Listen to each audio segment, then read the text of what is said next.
Breaking news! Ombudsman walang jurisdiction kay BP Sara ayon kay Attorney Rowena Guanzon.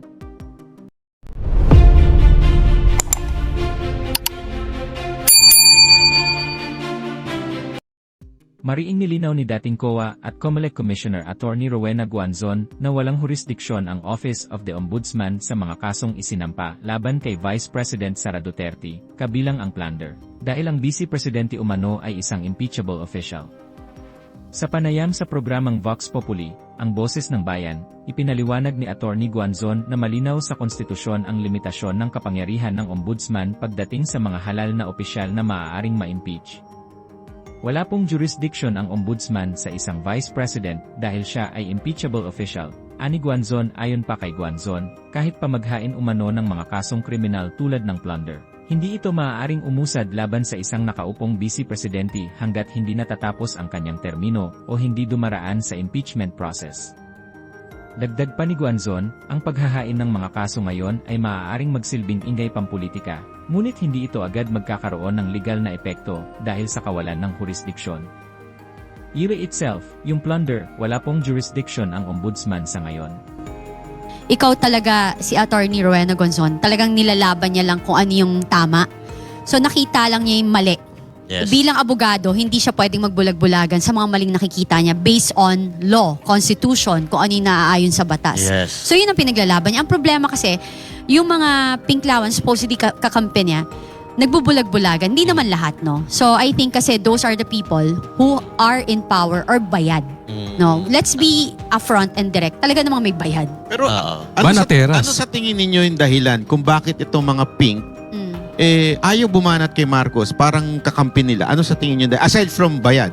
Ako typical. Kasi di ba nahaluan na rin, di ba, COMG ng makakaliwa. Divide and conquer. O, targetin muna natin yung pinakamalakas, si BP Sara. Then after BP Sara, mas madali na si BBM. Yun. Kasi ang daming talagang mapapa-file na kaso na easy target talaga si BBM, di ba? Oo. Eh, ba't hindi si BBM mapilan yun ng impeachment? Correct. Bakit si Sara? Ako naman, you can file.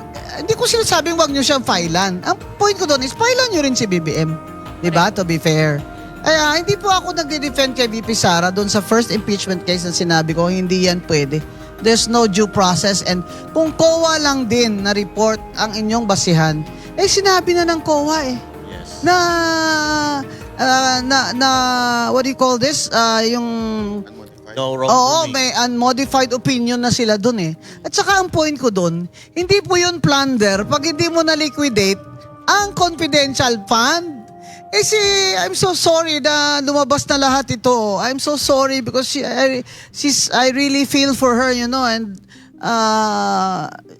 I considered her my friend. Even Secretary De Lima, when she was in DOJ, had unliquidated confidential funds. I'm sure meron dyan sa DND, sige bo, tingnan nyo. Lahat naman yan sila may unliquidated confidential funds.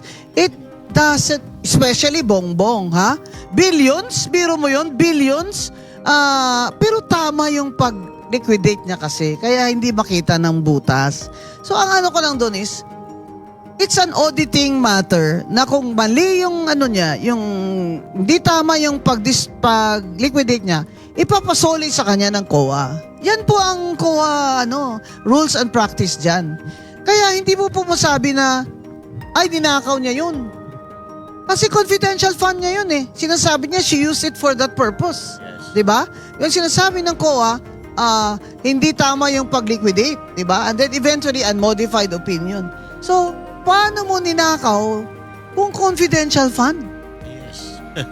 Alam mo, hindi ko, baka magkaiba lang talaga. I'm sorry kasi nag-commissioner ako sa COA Hindi ko naman sinasabi, mas magaling ako sa inyo, Father. Ano ba yung Father na... Meron na naman sila, ma'am, na 600. Hindi ko po sinasabi na mas magaling ako sa inyo. Sinasabi ko lang po, naging commissioner ako ng COA.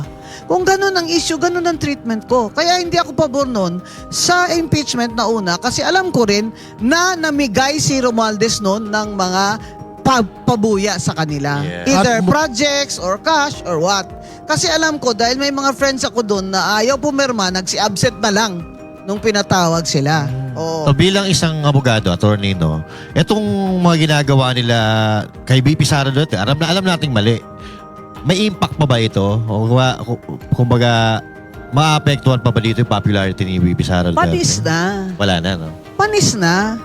Kasi tapos na sila round 1 eh. Panis na. Round 2 na naman, panis na. So wala na talaga. Parang hindi na, Ingay na lang ito. Some of them are my friends, pero parang kung sa Ilonggo pa, do ka bali. Bali yung, bali ba? Nabali. Nabali na. Oo, yung hindi tama ba? Pero go ahead and file, go ahead. Pero ito lang po ang paalala ko. Hindi po pwedeng wala pong jurisdiction ang ombudsman sa isang vice president dahil siya ay impeachable official. Ngayon, kung gusto ng ombudsman talaga, kung galit talaga si Ombudsman Remulla, hihintayin niya na matapos na yung term o kaya ma-impeach. So yung ombudsman po na kaso ay step 2 po yun.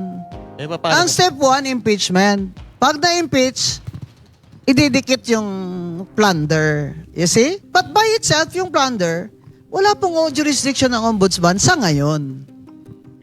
Follow up. Paano kung biglang may mag-bend ng law?